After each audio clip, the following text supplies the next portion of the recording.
Friends, this is Abhishek Kumar SRS और आज हम लोग स्टार्ट करेंगे एसिड बेस एंड सॉल्ट का लेक्चर नंबर 3। ठीक है, तो हमने फर्स्ट लेक्चर में डिस्कस किया था बेसिकली कि कॉन्सेप्ट्स क्या क्या है acid base and salt, acid और बेस के। आर्हेनियस कॉन्सेप्ट डिस्कस किया था, लॉरी ब्रॉन्स्टेड एसिड, लॉरी का ब्रॉन्स्टेड एसिड बेस का कॉन्सेप्ट डिस्कस किया था और हमने बताया था कि वो मेनली बताते हैं कि हम कैसे पहचानेंगे केमिस्ट्री के थ्रू कि कौन से एसिड है कौन से बेस है। ठीक है, तो वो बेसिकली हमारा काफ़ी अच्छा टॉपिक था, वो हमने लेक्चर 1 में डिस्कस किया था। लेक्चर 2 में हमने डिस्कस किया था इंडिकेटर्स, हमारे जो नेचुरल इंडिकेटर्स हैं या सिंथेटिक इंडिकेटर्स हैं या ऑल्फैक्टरी इंडिकेटर्स हैं। बेसिकली इंडिकेटर्स क्या है, जो बताते हैं, कुछ ना कुछ इंडिकेट करते हैं कि ये एसिड की प्रॉपर्टी है, ये बेस का प्रॉपर्टी है, या it will act as a acid और it will act as a base. तो अगर जिन्होंने ये लेक्चर नहीं लिए हैं तो लेक्चर फर्स्ट एंड सेकंड लें, तब हम लोग लेक्चर 3 पे आए। तो बेसिकली आज हम लोग स्टार्ट करेंगे क्लासिफिकेशन ऑफ एसिड्स के। एसिड्स को किन किन कैटेगरीज में किस तरह से डिवाइड किया गया है और किन किन बेसिस पे। तो देखो, पहला देखो, acids can be divided into various categories on following basis. किन किन बेसिस पे डिवाइड किया गया जरा देखते हैं। देखो, सबसे पहले एसिड को डिवाइड किया गया अवेलेबिलिटी ऑफ हाइड्रोजन आयंस। अब देखो, चाहे आर्हेनियस कॉन्सेप्ट हो चाहे लॉरी ब्रॉन्स्टेड एसिड कॉन्सेप्ट हो, उसमें हमने क्या पढ़ा था, H+ आयन। बेसिकली जो H+ आयंस ज्यादा देगा, हाइड्रोजन आयन मतलब H+ आयंस जितने ज्यादा देगा वो उतना अच्छा एसिड होगा। ठीक है, या जो H+ आयन देता है उसको एसिड बोलते हैं। बात समझ में आया? तो इसमें किसके जो ज्यादा, अब इसमें कौन सी कैटेगरीज होंगी, अवेलेबिलिटी ऑफ हाइड्रोजन आयंस के अकॉर्डिंग 2 कैटेगरीज होंगी, जो ज्यादा H+ आयन देगा, जो कम H+ आयन देगा। ठीक है, तो हम आगे देखेंगे, सब 1 बाय 1 डिस्कस करेंगे, इसके अकॉर्डिंग। पहले देख लेते हैं कौन कौन से बेसिस पे हम लोग डिवाइड करते हैं एसिड्स को। दूसरा है ओरिजिन, सोर्स उसका क्या है, उसके अकॉर्डिंग डिवाइड करते हैं। ठीक है, थर्ड आपका बेसिस है अमाउंट ऑफ एसिड, कंसंट्रेशन मतलब कितना हार्ड एसिड है, कितना लाइट एसिड है। ठीक है, जैसे डाइल्यूट एसिड, कंसंट्रेटेड एसिड सुना होगा, ये इसी पे डिफाइन होता है, अमाउंट ऑफ एसिड। ठीक है ना। थर्ड होता है मॉलिक्यूलर, फोर्थ होता है मॉलिक्यूलर कंपोजिशन, उनका कंपोजिशन क्या है, कैसे बने हैं, उनके अकॉर्डिंग कैसे कैटेगराइज किए जाते हैं, वो हम लोग देखेंगे। फोर्थ होता है नंबर ऑफ प्रोटॉन्स और बेसिसिटी, मतलब कौन कितने नंबर ऑफ प्रोटॉन्स देगा या कितने नंबर ऑफ प्रोटॉन्स देगा एसिड लेगा तो बेस। ठीक है, तो अभी हम लोग नंबर ऑफ प्रोटॉन्स मतलब कौन कितने नंबर ऑफ प्रोटॉन देगा। ठीक है, उसको बेसिकली हम बेसिसिटी बोलते हैं। ये सब आगे डिस्कस करेंगे। तो ये 5 कैटेगरीज मुख्य रूप से हैं जिनके अकॉर्डिंग हम लोग अपने एसिड को क्लासिफाइड करते हैं। ठीक है, या कैटेगराइज करते हैं। तो कौन कौन सी 5 बेसिस हैं? ठीक है, कौन सी, availability of hydrogen ions, source क्या है, ओरिजिन उनका क्या है, अमाउंट ऑफ एसिड, ठीक है, मॉलिक्यूलर कंपोजिशन क्या है और नंबर ऑफ प्रोटॉन्स क्या है। झेले तो नहीं होगा इसमें, तो बस हम बेसिकली थोड़ा थ्योरेटिकल पार्ट है, हम कोशिश करेंगे आपको समझाने का, चिंता मत करिएगा। ओके, तो सारी कैटेगरीज हैं वो हम लोग 1 बाय 1 डिस्कस करेंगे बिना किसी रुकावट के। ठीक है, तो चलो, पहली कैटेगरी है on the basis of availability of hydrogen ions. मतलब जरा ध्यान से समझा, on the basis of availability of hydrogen ion, कितने हाइड्रोजन आयंस अवेलेबल है या कितने हाइड्रोजन आयन मिल रहे हैं, उनके अकॉर्डिंग हम लोग डिवाइड करते हैं। इनके अकॉर्डिंग हमारे पास 2 कैटेगरीज हैं। On the basis of availability of hydrogen ions, acid may be classified as weak acid and strong acid. तो इसके अकॉर्डिंग हम लोग एसिड को 2 कैटेगरीज में डिवाइड करते हैं। पहला होता है वीक एसिड, दूसरा होता है स्ट्रॉन्ग एसिड। ठीक है, आपने सुना नहीं होगा कि ये बहुत वीक एसिड है, ये स्ट्रॉन्ग एसिड। ये बेसिकली किसके अकॉर्डिंग होता है, हाइड्रोजन आयंस कितने अवेलेबल हैं। जरा देखते हैं क्या लिखा है डेफिनेशन में। ठीक है, देखो, टेंशन मत लेना, है ना। तो देखो, वीक एसिड, पहले वीक एसिड देखते हैं, वीक एसिड क्या होते हैं। तो देखो, those acids which are not completely ionized in water and give a few hydrogen ions in aqueous solution are called weak acids। चलो सर सुनने में तो बहुत अच्छा लगा लेकिन समझ में नहीं आया। अरे हम समझाएंगे ना। तो ये बोल रहा है those acid which are not completely ionized in water. Sir ये कंप्लीटली आयोनाइज्ड इन वाटर मतलब क्या होता है? जैसे देखो हम सिर्फ इतना बताएंगे कंप्लीटली आयोनाइज्ड इन वाटर का मतलब क्या होता है। जैसे आपने क्या लिया, दो मॉलिक्यूल आपने ए बी के लिए, कितने मॉलिक्यूल लिए? 2 मॉलिक्यूल आपने ए बी के लिए और इसको किस में डाल दिया? पानी में डाल दिया। एक्वस सोल्यूशन लिया 2AB। ठीक है, जरा बात समझना। 2 मॉलिक्यूल आपने ए बी के लिए, इसको पानी में डाल दिया, तो जो 2 थे, अब ये ए बी किस में टूटेगा? A+ और B-। मतलब आपने मान लो, चलो हम 2 हटा दे रहे हैं, ठीक है, यहाँ पे अभी थोड़ा कंफ्यूज मत होना, ठीक है, ये 2 हटा दिया हमने। अब देखो हमने मान लो ए बी हमारा एक सोल्यूशन है, ए बी हमारा एक कंपाउंड है जो पानी में A+ देता है और B- देता है। ठीक है, तो ये दिखा रहा है कि ए बी जो आपका पानी में जाएगा A+ और B- में ब्रेक करेगा, आयोनाइज्ड होगा। तो किसी भी एसिड बेस या सॉल्ट का उसके आयंस में टूटने को बोलते हैं आयोनाइजेशन। क्या बोलते हैं? आयोनाइजेशन या आयोनाइज होना या अपने आयंस में ब्रेक होना। ये बात समझ गए? तो ए बी जो आपका ब्रेक हो रहा है अपने आयंस में A+ B- में। अब देखो हमारे पास मान लो ये ए बी कितने हैं? 20 मॉलिक्यूल है। ए बी के कितने हैं? ए बी के कितने हैं? 20। ठीक है, 20 मॉलिक्यूल है। अब टूटे कितने? टूटे कितने? क्या पता 20 के 20 ना टूटे, 10 टूटे, 5 टूटे, 4 टूटे, 3 टूटे, 2 टूटे। तो वही बात बोल रहा है, पहली लाइन क्या कह रहा है? Those acids which are not completely ionized. अगर हमने 10 मॉलिक्यूल ए बी के लिए हैं और 10 के 10 नहीं टूट रहे हैं तो नॉट कंप्लीटली आयोनाइज्ड। अगर 10 के 10 टूट गए A+ में और B- में तो ये हो जाएगा कंप्लीटली आयोनाइज्ड। समझ गए? तो कुछ एसिड्स हैं जो कंप्लीटली आयोनाइज्ड नहीं होते हैं। ठीक है, जैसे हमने मान लिया आपने उस एसिड के हमने 20 मॉलिक्यूल ले लिए। ठीक है, चलो देखो हाइड्रोजन आयंस के अकॉर्डिंग अगर एसिड को हम जनरलाइज करें, जरा फिर से समझो। जैसे मान लो एसिड्स क्या होते हैं हाइड्रोजन आयंस के अकॉर्डिंग? जो H+ आयंस देते हैं। ठीक है, तो हमने एक एसिड ले लिया, क्या? HA एक एसिड ले लिया। ये किस में ब्रेक होगा? ये आपका ब्रेक होगा किस में? H+ में और A- में। ठीक है, किसमें? एक्वस सॉल्यूशन में जब पानी में डालेंगे। बात समझना इसको। H+ आयन दे रहा है मतलब ये एसिड है। अब अगर हमने HA एसिड के, HA एक एसिड है, ठीक है, बात समझना, हम सपोज कर रहे हैं HA एक एसिड है। ठीक है, हमने HA के 20 मॉलिक्यूल ले लिए। कितने ले लिए? 20 मॉलिक्यूल। कितने ले लिए भाई साहब? 20 मॉलिक्यूल। 20 में आपके अगर 20 के 20 टूट गए तो वो कंप्लीटली आयोनाइज्ड होगा। अगर 20 के 20 नहीं टूटे तो वो कंप्लीटली आयोनाइज्ड नहीं होगा। तो वही बोल रहा है, और जो एसिड कंप्लीटली आयोनाइज्ड नहीं होते हैं पानी में, एक्वस सॉल्यूशन में, उन्हें ही हम लोग वीक एसिड बोलते हैं। बात समझे? जैसे किसी एसिड के आपके 20 मॉलिक्यूल लिए, 20 के 20 आयोनाइज्ड नहीं हुए, अपने आयंस में नहीं टूटे, ठीक है, या 20 के 20 H+ नहीं दिए, तो उनको बोलते हैं हम लोग इनकम्प्लीट या जो कंप्लीटली आयोनाइज्ड नहीं होंगे। तो वीक एसिड वही होते हैं those acids which are not completely ionized in water and give few hydrogen ions. Completely नहीं, कुछ देते हैं। कुछ मतलब जब 20 मॉलिक्यूल लिए, 1 टूटा, 2 टूटा, 2000 मॉलिक्यूल लिए, 10 टूटे, 5 टूटे। ठीक है, एक टर्म आता है डिग्री ऑफ डिसोसिएशन में, कितना डिग्री बाद में बात करेंगे कभी। ठीक है, चलो अभी इतना देखो। Those acid which are not completely ionized in water and give few hydrogen ions in aqueous solution are called weak acid. अभी समझ में होगा कि जो पूरी तरह से नहीं टूटते हैं, कुछ ही टूटते हैं। फॉर वीक एसिड्स देखो क्या बोल रहा है, for weak acids the number of H+ ion increases on addition of water. अब बात, ये लाइन बहुत सही है।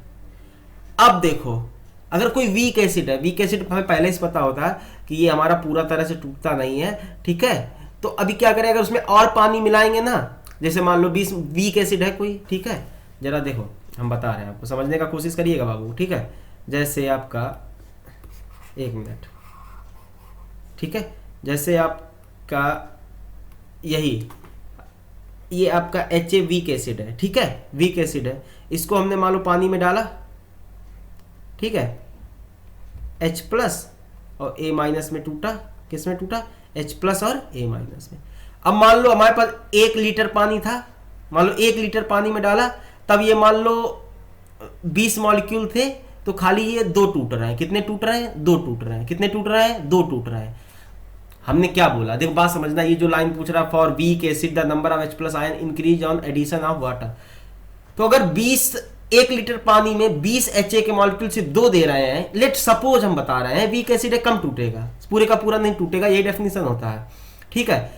जैसे ही हम ये पानी 1 लीटर की बजाय 2 लीटर डाल देंगे, मतलब पानी ऐड कर देंगे, 1 लीटर और ऐड कर देंगे, तो ये जो मॉलिक्यूल पहले 2 टूट रहे थे अब ज्यादा टूटने लगेंगे, 2 की बजाय 3 हो सकते हैं, 2.5 हो सकते हैं, बट 2 से ज्यादा होंगे।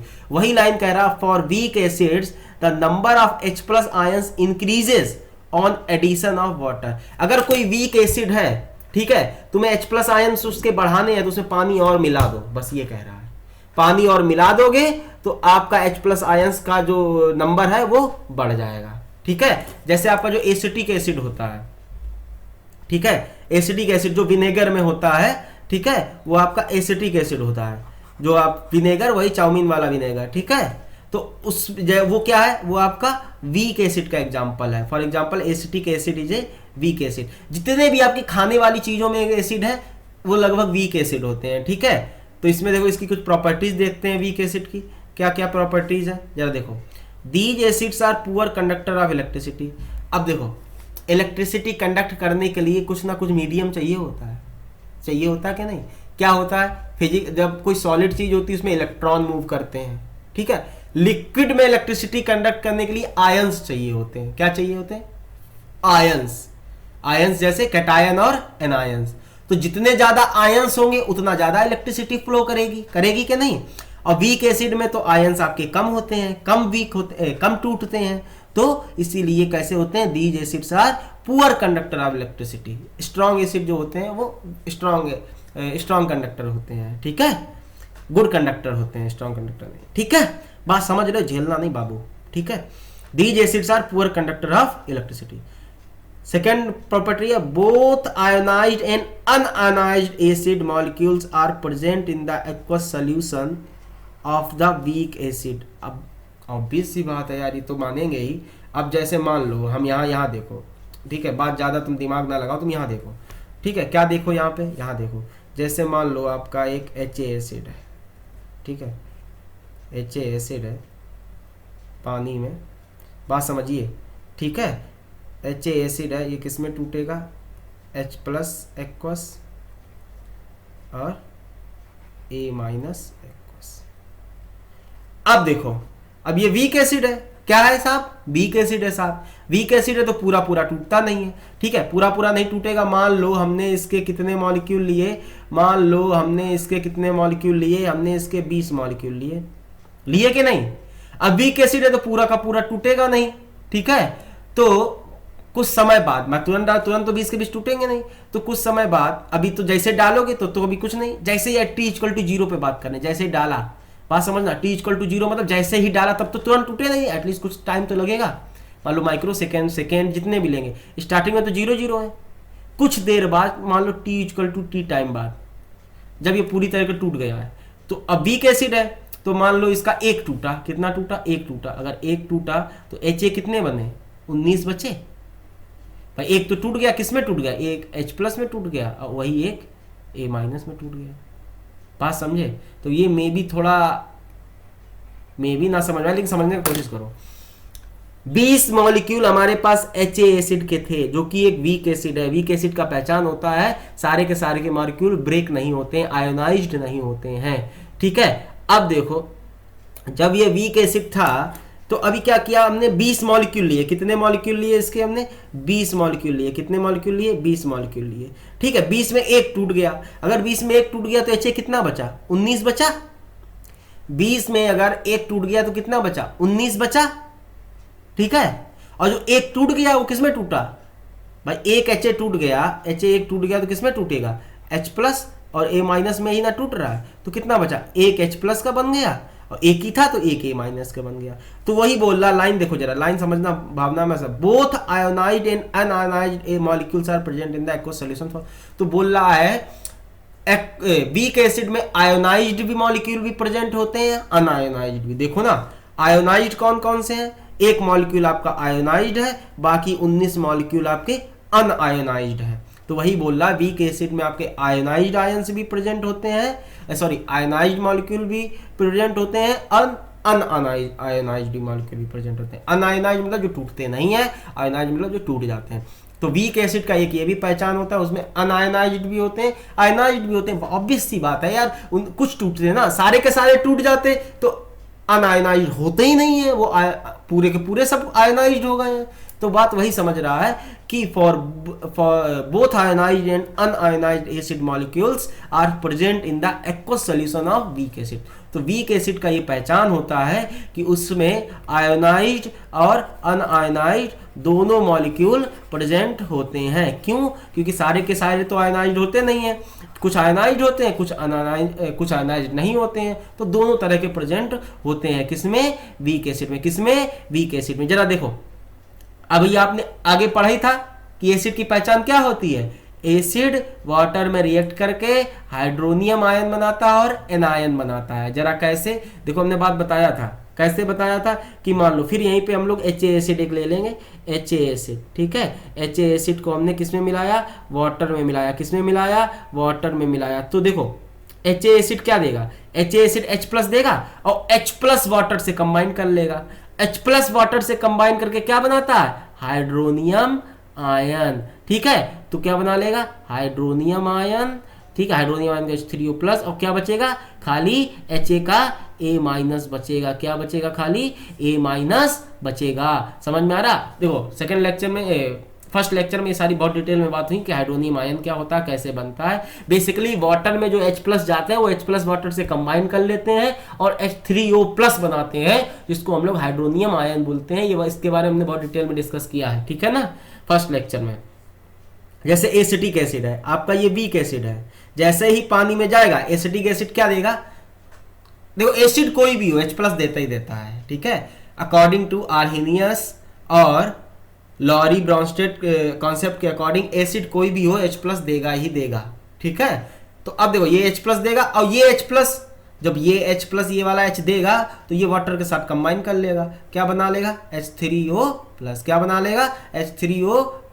समझ गए, क्या बना लेगा, हाइड्रोनियम आयन, ठीक है। और CH3CO ये उसका आयन हो गया। देखो इसको इस तरह कुछ बुक्स में इस तरह भी लिखा जा सकता है, कोई दिक्कत नहीं है। तो कैसे लिख सकते हैं इसको, ये भी आपकी CH3COOH, वाटर नहीं लिखेंगे, सीधे एक्वस लिख देंगे। क्या लिख देंगे, एक्वस। और ये किस में गया, जब पानी में टूटेगा तो क्या देगा, ये देगा हमारा H+ देगा और क्या देगा, H+ एक्वस और CH3COO- एक्वस। तो बेसिकली ये पानी में है तो भाई पानी में ही ये होता, तो इस तरह भी सही है। इस तरह कि आपको H3O+ और ऐसे लिखना जरूरी है, ये एकदम करेक्ट फॉर्म हो गई, लेकिन ये भी आपका कोई गलत नहीं है, ये भी करेक्ट है, ठीक है। CH3COOH एक्वस में पानी में जब डाला तो H+ देता है और CH3CO- देता है। अब ये पानी में होगा तो पानी में अपने आप H3O+ बना ही लेता है, ये अंडरस्टूड है अपना, ठीक है ना। प्लीज समझ रहे हो ना, झेल तो नहीं रहे हो, नोट जरूर करते चलना, एक एक चीज बहुत इंपॉर्टेंट है, ठीक है। जो डाउट्स है वो भी नोट कर लेना। आगे देखते हैं एग्जांपल्स क्या होते हैं वीक एसिड के। वीक एसिड समझ गए होगे, अभी ज़्यादा दिक्कत नहीं है। वीक एसिड आपके होते हैं कार्बोनिक एसिड। ये कुछ एसिड्स हैं पॉपुलर वीक एसिड जिनको आप याद कर सकते हैं। कार्बोनिक एसिड जिसको हम लोग, जिसका फार्मूला होता है H2CO3। ऐसे एक एसिटिक एसिड होता है, ये आपका विनेगर में होता है, ठीक है। विनेगर जिससे चाउमीन बनती है, ठीक है। इसका फार्मूला होता है CH3COOH, ठीक है। एक होता है फास्फोरिक एसिड आपका, इसका फार्मूला आता है H3PO4। ये सारे वीक एसिड है, ये मतलब पूरी तरह आयनाइज्ड नहीं होते हैं। ऐसे एक होता है ब्यूटारिक एसिड, ठीक है, जिसका फार्मूला आता है C3H7COOH। अरे COOH वाले हमेशा वीक एसिड ही होते हैं, ये तो ध्यान ही रखना है। एक हमेशा बात ध्यान रखना कि जिसमें COOH लास्ट में है वो वीक एसिड ही है, ठीक है। या एक आता है लैक्टिक एसिड, ठीक है। लैक्टिक एसिड जो आपके दही में होता है, इसका फार्मूला ये होता है। आपको फार्मूला याद करने का जरूरत नहीं है, बस हमने यहाँ बता दिया। तो ये कुछ पॉपुलर आपके वीक एसिड है। देखो जिसमें COOH लास्ट में हो या जिसमें OH हो, वो हमेशा आपके वीक एसिड होते हैं अगर एसिड पूछा जाए तो। ठीक है, टेंशन ना हो। अब आपके में ज़्यादातर सबसे पॉपुलर COOH वाला, वो याद रखना। बस आपको ज़्यादा फार्मूले याद रखने का कोई ज़रूरत नहीं है, बस थोड़े नाम हमने आपको बता दिए हैं। तो वीक एसिड समझ गए, पक्का झेलोगे तो नहीं? गुड। आगे बढ़ते हैं। अब पढ़ते हैं हम लोग कौन से एसिड? Strong acid. कौन से acid? Strong acid. Strong acid सीधी सी बात है, जो एसिड पूरी की तरह पूरी तरह आयनाइज हो जाते हैं। जैसे जिसके 10 मॉलिक्यूल हैं, 10 के 10 ब्रेक हो गए, 10 के 10 आयनाइड हो गए, 10 के 10 उनके आयंस में टूट गए, 10 के 10 डिसोसिएट हो गए। समझ है? ये ऐसे लैंग्वेज में आ सकता है। तो देखो क्या बोला है, देखो वही लिखा भी है, those acids which are completely ionized in aqueous medium and give large number of hydrogen ions in water by the process of ionization is known as strong acid। देखो वही बात कर रहा है, those acid which are completely ionized मतलब सारे के सारे मॉलिक्यूल आयोनाइज्ड हो जाए, सारे के सारे मॉलिक्यूल ब्रेक कर जाए। जैसे हमने 20 मॉलिक्यूल लिए किसी एसिड के, मान लो HA एसिड है, वो स्ट्रांग है। इस समय हम मान रहे हैं कि जो हमारा HA एसिड है वो कैसा है? वो स्ट्रांग है। कैसा है? HA एसिड जो हमारा पहले ले रहे थे, अब पहले वीक मान के ले रहे थे, अब मान लिया कोई HA एसिड है वो स्ट्रांग है। ठीक है, तो वो पानी में क्या ऐसे टूटेगा? A-। ठीक है ना। अब मान लो हमने इसके स्ट्रांग है तो 20 स्ट्रांग है, हमने T=0, देखो भावनाएं समझो, T=0 पे एकदम डाला, जब तुरंत थोड़ी टूट जाएगा, टूटा हुआ तो डालोगे भाई। एकदम मान लिया T=0 पे, तो ये चाहे आपने डाला 20 मॉलिक्यूल डाले, तब तो H+ के कुछ नहीं। ठीक है, एक मिनट, हाँ तब तो कुछ नहीं। ठीक है, अब देखो कुछ टाइम बाद जब ये टूट गए पूरे के, जब इसको थोड़ी देर के लिए छोड़ दिया टूटे, तब देखा अगर ये स्ट्रॉन्ग एसिड है तो 20 मॉलिक्यूल है, 20 के 20 टूट जाएंगे, और 20 के 20 टूट गए तो बचा क्या? HA 0। बचा क्या? HA 0 भाई साहब, समझिए भाई। 20 मॉलिक्यूल है, 20 के 20 टूट गए तो HA तो बचा नहीं। अब क्या बचा? H+ A-। तो 20 के 20 टूट गए तो आपको 20 H+ मिलेंगे, 20 A- मिलेंगे। ये पहचान होती है स्ट्रॉन्ग एसिड की, समझे? इसके एग्जाम्पल देख लो। इसके एग्जाम्पल आपके for example hydrochloric acid and sulphuric acid, ये बहुत इंपॉर्टेंट है, ये पॉपुलर है, HCl और H2SO4। ठीक है, ये आपके स्ट्रॉन्ग एसिड में आते हैं। ये जितने होंगे सबके सब टूट जाएंगे, समझ गए? आयंस में देखो इसकी प्रॉपर्टीज देखते हैं। The aqueous solution of strong acid है ओनली आयंस। देखा स्ट्रॉन्ग एसिड सिर्फ आयंस होते हैं। देखो स्ट्रॉन्ग एसिड के पास सिर्फ आयन ही तो है पानी में, 20 H+ है, 20 A- है, मॉलिक्यूल तो है नहीं, है ना, 0 है। तो यही होता है, एक्वस सॉल्यूशन हमेशा सिर्फ आयंस होते हैं, इसमें मॉलिक्यूल्स नहीं होते हैं, या अनआयोनाइज्ड मॉलिक्यूल्स नहीं होते हैं, समझे कि नहीं? These are good conductor of electricity in aqueous solution। Obvious सी बात है, जितने ज्यादा आयंस होंगे उतना ज्यादा फ्लो ऑफ इलेक्ट्रिसिटी का अच्छा होगा भाई। बात समझो, लिक्विड में इलेक्ट्रिसिटी कौन फ्लो करता? आयंस। इलेक्ट्रॉन तो होते नहीं है फ्री, इलेक्ट्रॉन्स तो होते नहीं, सॉलिड में इलेक्ट्रॉन्स फ्लो करते हैं, लिक्विड में आयंस फ्लो करते हैं। कौन से आयंस? कैटायंस और एनायंस। जितने ज्यादा कैटायंस होंगे, जितने ज्यादा एनायंस होंगे, उतना ज्यादा इलेक्ट्रिसिटी फ्लो करेगी। तो स्ट्रॉन्ग है क्योंकि सारे के सारे मॉलिक्यूल आयोनाइज हो जाते हैं, ब्रेक हो जाते हैं, कैटायंस और एनायंस में टूट जाते हैं, इसीलिए स्ट्रॉन्ग एसिड होते हैं, इसीलिए गुड कंडक्टर ऑफ इलेक्ट्रिसिटी होते हैं। ठीक है, कहां? एक्वस सॉल्यूशन में।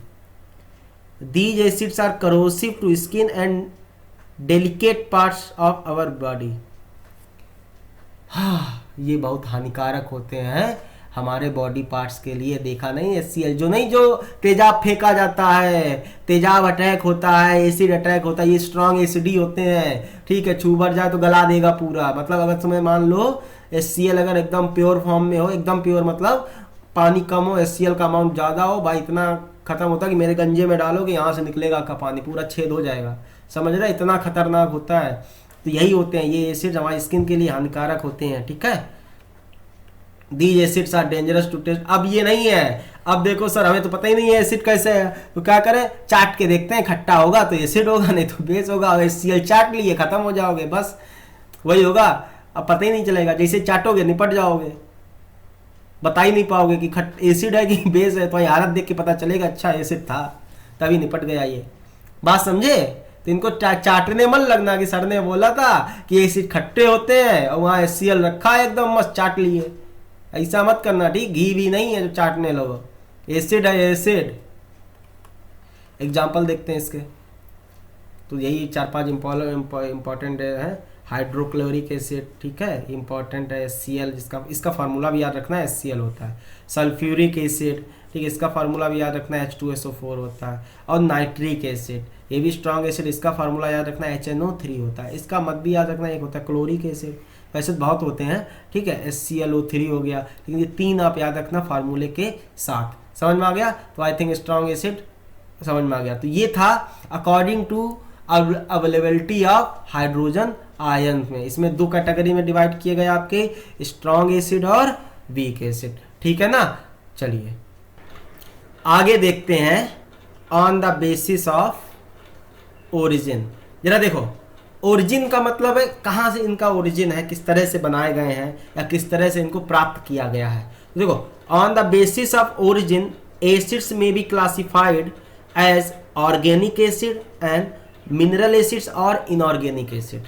तो इनको 2 कैटेगरीज में डिवाइड किया गया ओरिजिन के बेसिस पे, organic acid and inorganic acid और मिनरल एसिड। तो ऑर्गेनिक एसिड देखो, तो अभी हम पहले डिस्कस करेंगे कि ऑर्गेनिक एसिड्स क्या होते हैं, फिर बात करेंगे इनऑर्गेनिक एसिड की। तो फर्स्ट कैटेगरी है ऑर्गेनिक एसिड। जरा इसमें देखिए, those acids which are derived from plants and animals are called organic acid और कार्बोक्सिलिक एसिड। मेन आप ऑर्गेनिक एसिड याद करो, उनको कार्बोक्सिलिक एसिड भी कहते हैं।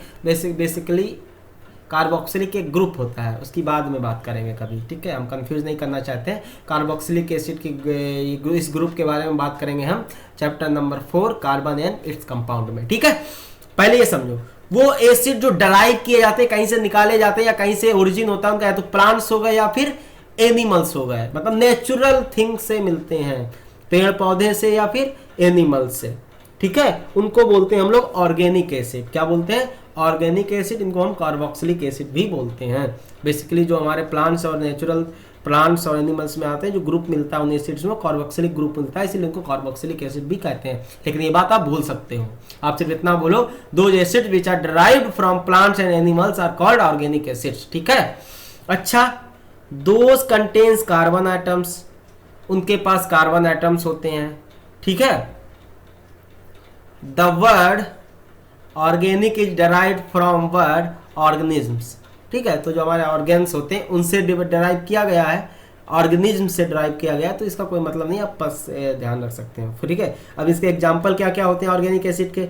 एक तो लैक्टिक एसिड हो गया, ठीक है, टार्टरिक एसिड हो गया, ये सारे आपने तो सुना होगा। लैक्टिक एसिड दही में होता है, ठीक है ना। इसी तरह टार्टरिक एसिड आपका शायद इमली में होता है, ठीक है। साइट्रिक एसिड आपका ऑरेंजेस में होता है। एसिटिक एसिड आपका विनेगर में होता है। तो ये देखो डिराइव किए गए हैं, प्लांट्स में ही तो है, ठीक है। तो इस तरह के एसिड्स को, ये सब कार्बन होता है, इसमें कार्बन एटम जरूर होगा।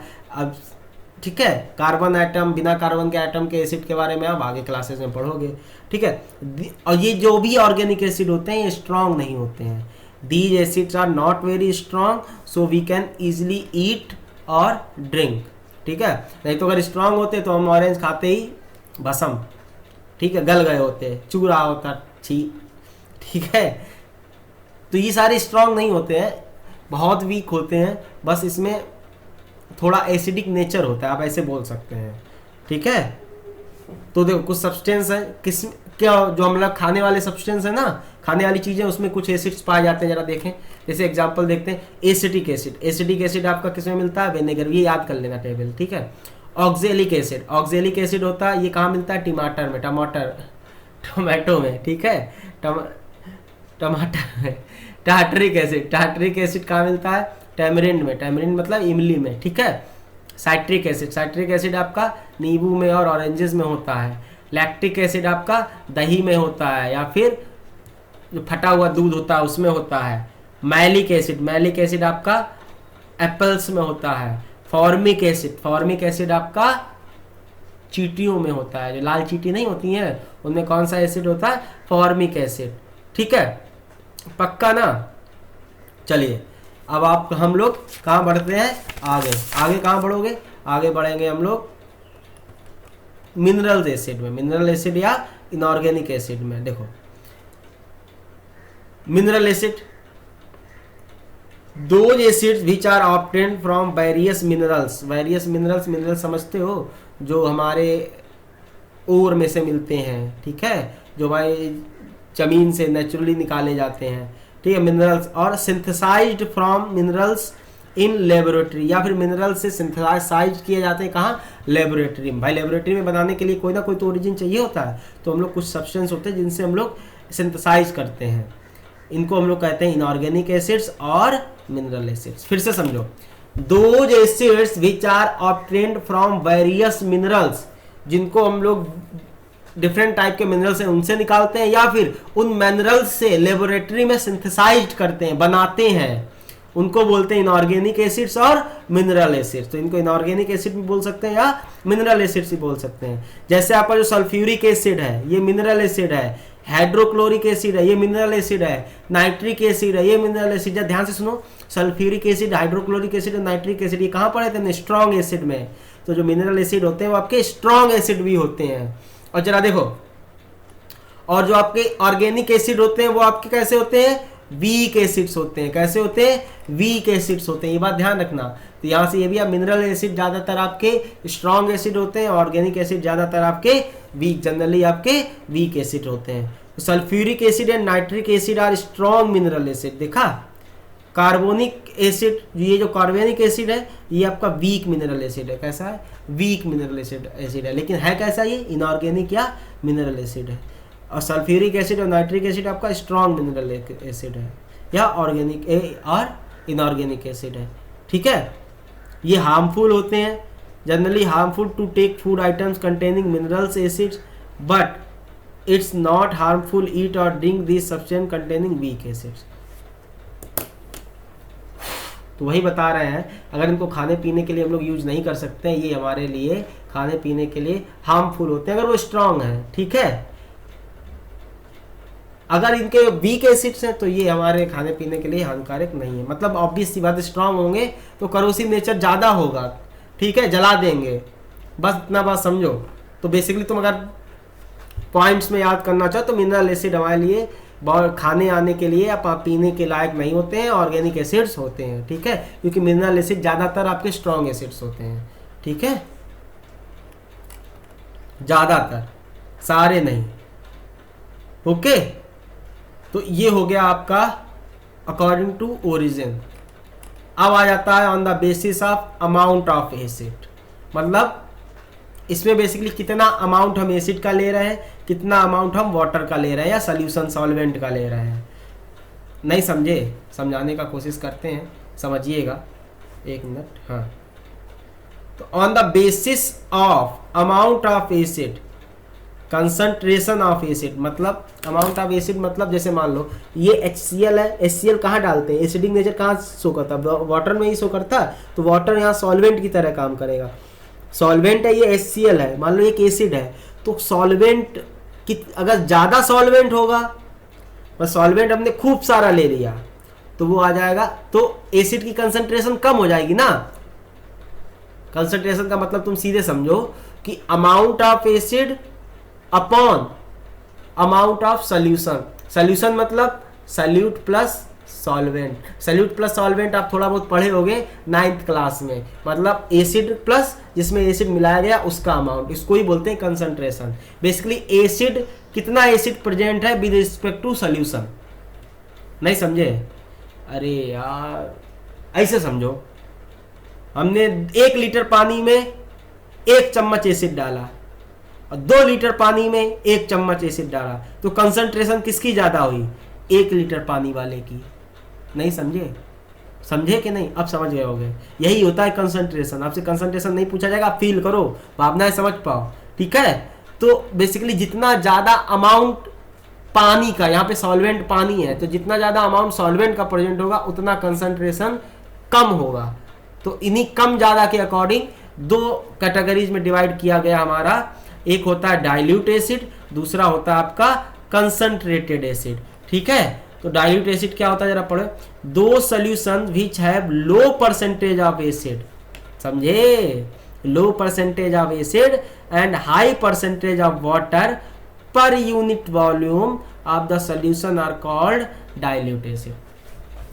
आप बस इतना समझो कि वो सॉल्यूशन जिसमें एसिड की मात्रा कम होती है, पानी की मात्रा ज्यादा होती है, उनको डाइल्यूट एसिड बोलते हैं। समझ गए कि नहीं? जैसे 1 लीटर पानी में अगर 1 चम्मच एसिड मिला है और 1 लीटर पानी में 10 चम्मच एसिड मिला है, तो 1 चम्मच वाला डाइल्यूट हो गया और 10 चम्मच वाला कंसंट्रेटेड हो गया उसके कंपैरिजन में। ठीक है ना, बात समझे?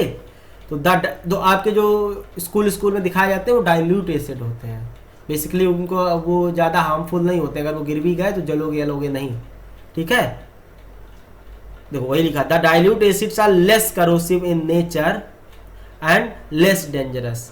Most of the time in our school we use dilute acid. तो ज़्यादातर अगर हायर ज़्यादा बड़ी क्लासेस में, अगर 12th के एक आधे एक्सपेरिमेंट है, लेकिन 10th लेवल तक आपको जो भी एक्सपेरिमेंट कराए जाते हैं वो डाइल्यूट एसिड से ही कराए जाते हैं। समझ में आया कि नहीं? अब आ जाते हैं कंसंट्रेटेड एसिड में। दो solutions which have high percentage of acid, जिनमें एसिड का बहुत ज़्यादा परसेंटेज होता है, and low percentage of water, और जिसमें वाटर का परसेंटेज बहुत कम होता है, per unit volume are called concentrated acid. समझ में आया कि नहीं? इसमें एसिड का मात्रा ज़्यादा है, वाटर का मात्रा बहुत कम है, तो उनको बोलते हैं कंसंट्रेटेड एसिड। तो यही एसिड होते हैं जो डेंजरस होते हैं, जो अटैक के लिए यूज करे जाते हैं, वो हाईली कंसंट्रेटेड एसिड होते हैं। ठीक है, the concentrated acids are more corrosive and dangerous. ठीक है, the danger mark is given on the bottle of the concentrated acid. तो देखना कंसंट्रेटेड एसिड होगा, उसमें डेंजर का मार्क ऐसे बना होगा। ठीक है, तो ध्यान रखना। और आपको मार्केट में जो लेने जाओगे वो आपको कंसंट्रेटेड एसिड नहीं मिलेगा, डाइल्यूट ही मिलेगा। कंसंट्रेटेड एसिड इतनी आसानी से नहीं मिलता है, उसके लिए परमिशन वगैरह लेना पड़ता है। समझे कि नहीं? चलो, तो ये हो गया किसके बेसिस पे? On the basis of amount of acid पे। जो ये देखो नाइट्रिक एसिड है, ये आपका लिखा होगा बाहर कंसंट्रेटेड नाइट्रिक एसिड। ये देखो सल्फ्यूरिक एसिड, ये भी आपका कंसंट्रेटेड है। इस तरह की बोतल में, कांच की बोतल में रखा जाता है। ठीक है, या चीनी मिट्टी का, सिरेमिक का बर्तन होता है, उसमें रखा मिला होता है। आपके लैब अगर होगा स्कूल में तो जरा देखिएगा जाके, कुछ ऐसे ही बर्तनों में रखा होगा एसिड। ठीक है, अगला आता है on the basis of molecular composition. जरा ये देखो, ये क्या होता है?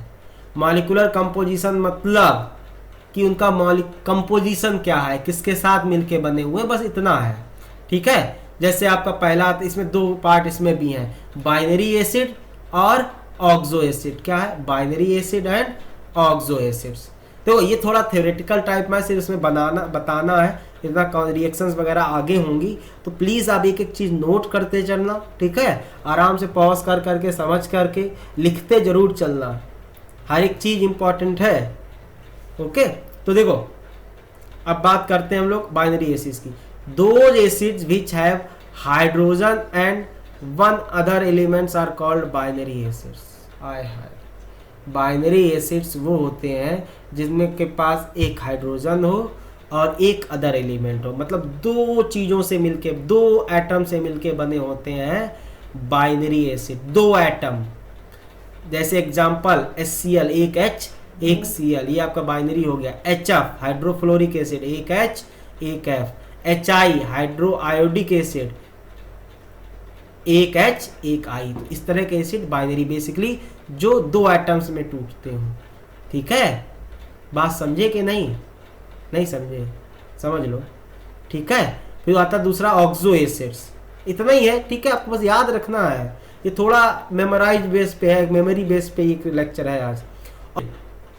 देखो ऑक्सो एसिड, ऑक्सो एसिड देखो, ऑक्सो एसिड क्या होते हैं? Those acids which have oxygen in their structure and they can give nascent oxygen are called oxo acids. देखो ये डेफिनेशन थोड़ी हायर क्लास की हो गई है, आपके लेवल पे मे भी आपको समझ में ना आए, ठीक है, बस आप ये समझ लो।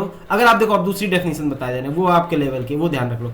और अगर आप कहना चाहो तो आप ऐसे लिख सकते हो, acids in which oxygen is present, और acids in which oxygen is present, oxygen is present essentially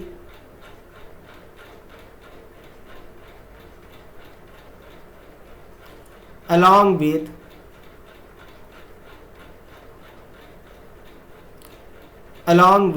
hydrogen and other element, along with hydrogen and other elements. अब ये याद रखना, हमें लगता है अब 10th क्लास के लेवल से आप ये वाली डेफिनेशन याद रखना कि acids in which oxygen is present essentially, जिसमें ऑक्सीजन तो प्रेजेंट है, होनी ही चाहिए, किसके साथ साथ, हाइड्रोजन और अदर एलिमेंट्स के साथ। अगर कोई ऐसा एसिड है तो उसको ऑक्सो एसिड या ऑक्सी एसिड भी बोलते हैं, उसको ऑक्सो एसिड या फिर ऑक्सी एसिड भी बोलते हैं, ठीक है। ये थोड़ा इसका नेसेंट ऑक्सीजन वाला कॉन्सेप्ट हम आप हायर क्लास में पढ़ेंगे तब आपको ज़्यादा समझ में आएगा। हाँ यहाँ पे लिखा है तो आप समझा सकता हूँ मैं कि जैसे सल्फ्यूरिक एसिड आपका H2SO4 ये आपका ऑक्सो एसिड है, क्यों, ऑक्सीजन, हाइड्रोजन और सल्फर के साथ साथ ऑक्सीजन भी प्रेजेंट है, या ऑक्सीजन के साथ साथ सल्फर और हाइड्रोजन भी प्रेजेंट है, तो ये हो गया आपका ऑक्सो एसिड। देखो ये अब ये जब ये क्या देता है, नेसेंट ऑक्सीजन को कुछ हम लोग इस तरह से लिखते हैं ब्रैकेट में O। अगर बोला जाए तो अगर सिंगल एटम कोई ऑक्सीजन का दे, सर ये तो पॉसिबल नहीं, वही तो बोल रहे हैं, आगे आपको समझाया जाएगा हायर क्लासेस में कि नेसेंट ऑक्सीजन होता क्या है। तो आप इतना समझ लो कि एसिड्स जो ऑक्सीजन के साथ, ऑक्सीजन और हाइड्रोजन के साथ साथ अदर एलिमेंट्स भी जिसमें प्रेजेंट होते हैं, उन्हें हम लोग ऑक्सो एसिड बोलते हैं, या बोला जाए वो एसिड जिसमें ऑक्सीजन प्रेजेंट होती है उन्हें हम लोग ऑक्सी एसिड बोलते हैं, ठीक है ना। जैसे H2SO4 हो गया, HNO3 हो गया, तो ये सारे देखो ये बेसिकली जो रिएक्शन दिखा रहा है ये बता रहा है कि ये नेसेंट ऑक्सीजन देते हैं। जब इनको हम लोग रिजॉल्व करते हैं तो ये नेसेंट ऑक्सीजन देते हैं, एक अकेली ऑक्सीजन। देखो HNO3 था, HNO2 को हम लोग बोलते हैं नाइट्रस एसिड, ठीक है। तो अब ये रिएक्शन ऐसे ही पढ़ लो, ठीक है, कोई इतना ज़रूरी नहीं है, बस हमने कैटेगराइज कर रहे थे तो हमने आपको बता दिया। आप डेफिनेशन अगर सिंपल अपनी क्लास के लेवल पे ये डेफिनेशन भी लिख दोगे एकदम सही है। अब देखो when these acids react with metals, जो ऑक्सी एसिड्स होते हैं जब मेटल के साथ रिएक्ट करते हैं तो मेटल ऑक्साइड बनाते हैं। तो मेटल ऑक्साइड क्या होते हैं, कैसे बनाते हैं, ये हम अगले चैप्टर में पढ़ेंगे, मेटल्स एंड नॉन मेटल्स में, ठीक है। तो कोई दिक्कत नहीं है, या फिर इसी चैप्टर में भी हम थोड़े बहुत देखेंगे मेटल के साथ एसिड की रिएक्शन, तो आप टेंशन मत लेना, तब उसमें हम और डिटेल में पढ़ाएंगे, ठीक है।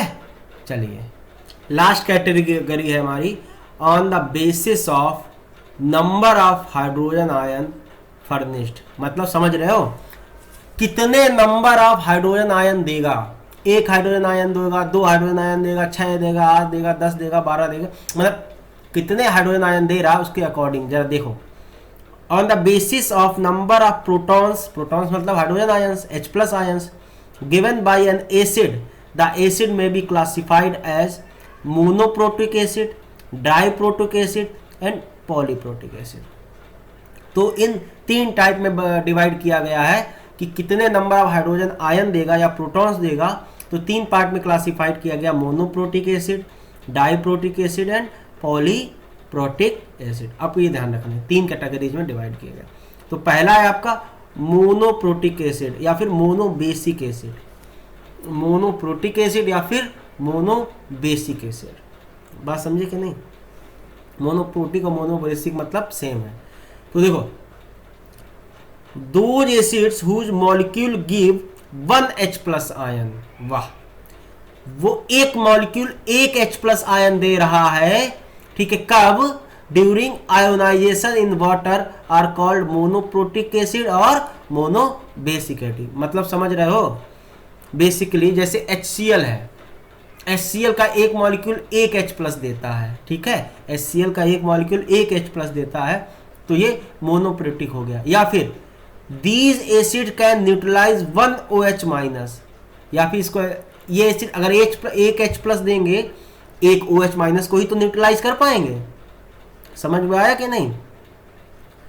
तो और एक OH माइनस मतलब OH माइनस मतलब बेस, ठीक है, तो एक H प्लस आयन एक ही OH माइनस आयन को न्यूट्रलाइज कर पाता है। तो ये लाइन देखो जरा समझना, these acids can neutralize one OH minus ion given by base.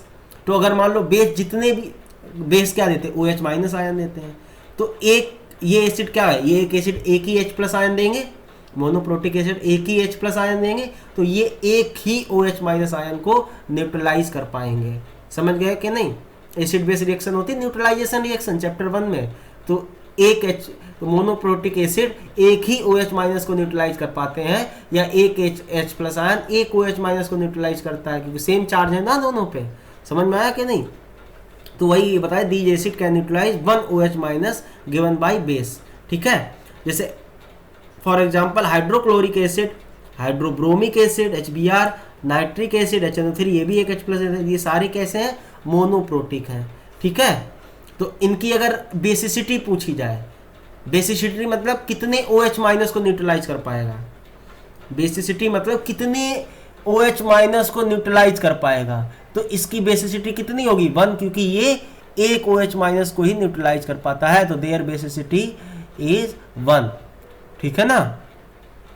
क्या होता है basicity, number of H plus ion given by one molecule of an acid is known as basicity of an acid. या आप सीधे बोल देते हैं कि कौन जो एसिड जितने H प्लस आयन देगा वही उसकी बेसिसिटी होगी। बात समझे कि नहीं? बेसिसिटी मतलब क्या होता है कि कितने number of H plus ion एक मॉलिक्यूल दे रहा है, एक मॉलिक्यूल कितने number of H plus ion दे रहा है, वही उसकी बेसिसिटी होगी उस एसिड की। तो इसीलिए इनको मोनोप्रोटिक या मोनोबेसिक एसिड भी बोलते हैं। मोनोप्रोटिक मतलब एक प्रोटॉन देता है, या मोनोबेसिक मतलब वो भी एक ही प्रोटॉन हुआ। समझ में आया कि नहीं? जैसे HCl, एक HCl का मॉलिक्यूल एक H प्लस दे रहा है, एक HBr का मॉलिक्यूल एक H प्लस दे रहा है, एक HNO3 का मॉलिक्यूल एक H प्लस दे रहा है। समझ में आ रहा कि नहीं? तो क्या लिख रहा है, here one H plus ion given by acid can neutralize one OH minus ion during neutralization reaction with a base. तो यही बात है, तो अगर जब इसकी बेस के साथ रिएक्शन कराएंगे तो ये एक OH माइनस को न्यूट्रलाइज कर पाएगा। एक OH माइनस अभी अगर और ज़्यादा होंगे तो वो रह जाएंगे, अगर एक ही होगा तो कोई बात ही नहीं, न्यूट्रलाइज हो जाएगा। समझ में आया कि नहीं? नहीं समझे क्या? समझ गए होगे यार, इतना कुछ नहीं, नोट करते चलना, थोड़ा थ्योरेटिकल है, ठीक है। प्लीज़ समझ के नोट करना ताकि याद करने में आसानी रहे। आगे देखो, आगे है आपका डाईप्रोटिक और डाईबेसिक। तो अगर मोनोप्रोटिक मोनोबेसिक समझ गए होगे, डाईप्रोटिक डाईबेसिक मतलब जो दो H प्लस आयन देते हो, ठीक है, या दो OH माइनस को न्यूट्रलाइज करने की क्षमता रखते हो, बस यही है, बस और कुछ नहीं है। यकीन नहीं आ रहा तो पढ़ लो। दो acid which can give 2H plus ion in aqueous solution और can neutralize 2OH minus ion call diprotic और फिर डाईबेसिक। 2H प्लस देगा तो डाईबेसिक भी हो जाएगा। जैसे आपका सल्फ्यूरिक एसिड 2H प्लस देता है, ऐसे एक एसिड होता है सल्फ्यूरस एसिड H2SO3, ये भी 2H प्लस देता है। ऐसे एक कार्बोनिक एसिड होता है, ये भी 2H प्लस देता है। तो ये सारे एग्जाम्पल कैसे हैं, डाईप्रोटिक या फिर डाईबेसिक एसिड के एग्जाम्पल्स हैं। जैसे H2SO4 2H प्लस और SO4 2 माइनस देता है, ठीक है। तो आप इसको डायरेक्ट ऐसे ही ध्यान में रखिएगा। तो here 2H plus can neutralize 2OH minus, भाई 2H प्लस है तो 2OH माइनस को न्यूट्रलाइज करेंगे, इसमें कोई नई बात है नहीं। लास्ट आता है आपका क्या, पॉलीप्रोटिक एसिड। कौन सा, पॉलीप्रोटिक एसिड या फिर पॉलीबेसिक एसिड। अब देखो 3 का 3 हो गया, तो अब क्या बोलना है, दो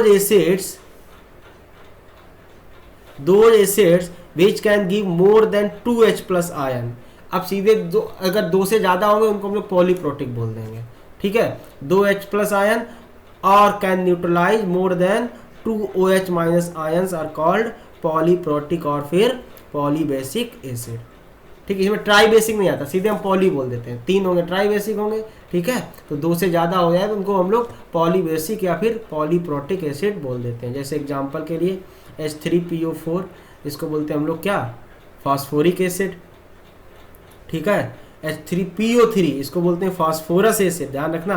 H3PO4 को फास्फोरिक एसिड, H3PO3 को phosphorous acid. And these acid produce more than 2H plus ion and hence can neutralize more than 2H minus. समझ में आया कि नहीं? आगे और अभी ये डेफिनेशन समझ लो, आपको समझ में आ गया कैसे कैसे डिवाइड करते हैं। तो अभी तक हम लोग एसिड के टाइप्स कैटेगरीज पढ़ लिए हैं, ये लास्ट कैटेगरीज थी, ये भी हमने पढ़ ली है, ठीक है। आराम से आप लोग अब आराम से नोट्स बनाइए अच्छे से आराम से, और एक एक लाइन का मतलब समझिएगा, तब लिखिएगा और तब याद करिएगा। जरा देखिए ये पॉइंट, देखिए ये आपका मस्त पॉइंट है। Acetic acid although contains 4 hydrogen. देखो अब जरा ध्यान से देखना कि एसिटिक एसिड में 4 हाइड्रोजन एटम है। देखो क्या बोल रहा है, also contains 4 hydrogens but so basicity is 1। Acetic acid में 4 हाइड्रोजन है, मतलब 4H प्लस देना चाहिए, लेकिन ये सिर्फ 1 ही देता है। ये इसकी बेसिसिटी 1 ही होती है। क्यों? This is so because on dissolving in water acetic acid produce only 1 replaceable hydrogen. अब देखो ये बात समझना का कोशिश करिएगा, क्या है जो हम लोग बेसिसिटी डिसाइड करते हैं वो ये देखते कितने H प्लस आयन देगा, ये नहीं कितने H प्लस आयन है उसके पास। अरे यार मेरे पास 1000 रुपए है तो मतलब ये थोड़ी हम 1000 रुपए दे देंगे। हमारी दानवीरता तो उस पर डिपेंड करेगी हम कितने रुपए देंगे। समझ में आया कि नहीं? अब हमारे पास है भले 1000 रुपए और हम देंगे 500 रुपए, तो यही कहा जाएगा ना कि 500 रुपए दिए हैं। ये थोड़ी कहा 1000 रुपए दिए, होने से कुछ नहीं होता, देता कितना हूं मैं। तो वही है, किसके पास कितने हाइड्रोजन है उससे नहीं फर्क पड़ता कि उसकी बेसिसिटी कितनी होगी, कितने रिप्लेसेबल हाइड्रोजन होंगे, कितने हाइड्रोजन वो दे पाएगा। ऐसे एसिटिक एसिड में होते तो 4 हैं, 3 और 1 4, लेकिन वो देता यही वाला हाइड्रोजन है। कौन वाला? ये वाला हाइड्रोजन, ठीक है। तो ये आपका रिप्लेसेबल हाइड्रोजन हुआ। CH3COH में एक ही H प्लस होता है, वही रिप्लेसेबल हाइड्रोजन होता है, और ये H प्लस वाटर से कंबाइन करके H3O प्लस आयन बना लेता है, ठीक है। तो इसी तरह इसकी बेसिसिटी डिसाइड होती है, क्योंकि होते 4 हाइड्रोजन है लेकिन एक ही रिप्लेसेबल है, तो इसकी बेसिसिटी एसिडिक एसिड की कितनी हुई? 1। ऐसे H2SO4, अब इसके पास 2 है लेकिन ये दोनों दे देता है, 2H प्लस देता है, दोनों हाइड्रोजन दे देता है, इसीलिए इसको हम लोग, इसकी बेसिसिटी कितनी हो गई? इसकी बेसिसिटी हो गई 2। समझ गए? HCl इसके पास 1 है लेकिन वो 1 पूरा का पूरा दे देता है, ठीक है। तो एक मॉलिक्यूल 1 H प्लस दे देता है, तो इसकी बेसिसिटी कितनी हो गई? इसकी हो गई 1। समझे? ऐसे ही एक आपका कौन सा एसिड है?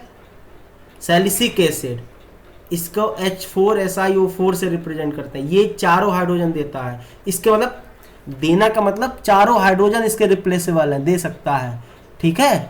तो इसकी बेसिसिटी कितनी हो गई? 4। H2SO4 में ये आपके दोनों हाइड्रोजन रिप्लेसेबल होते हैं, 2H प्लस। HCl में 1 हाइड्रोजन है, वो भी आप वो रिप्लेसेबल होता है। CH3COH में ये वाला हाइड्रोजन रिप्लेसेबल होता है सिर्फ। तो जितने हाइड्रोजन रिप्लेसेबल होते हैं या जितने वो दे सकता है, वही डिसाइड करते हैं कि उसकी बेसिसिटी कितनी होगी। समझ में आ रहा? तो आज तो ये हो गया हमारा टाइप्स ऑफ लेक्चर कंप्लीट। कितने टाइप होते हैं, किस किस तरह के होते हैं, सारी थोड़ा थ्योरेटिकल टाइप में ये था लेक्चर आज का। तो प्लीज़ आप लोग एक एक चीज़ नोट कर लीजिएगा समझ के, और अगर कोई प्रॉब्लम है, कोई फीडबैक देना है तो आप कमेंट बॉक्स में आराम से दे सकते हैं। ओके क्लास, आराम से पढ़ाई करते रहो और ज़्यादा टेंशन मत लो, ठीक है। Thank you class.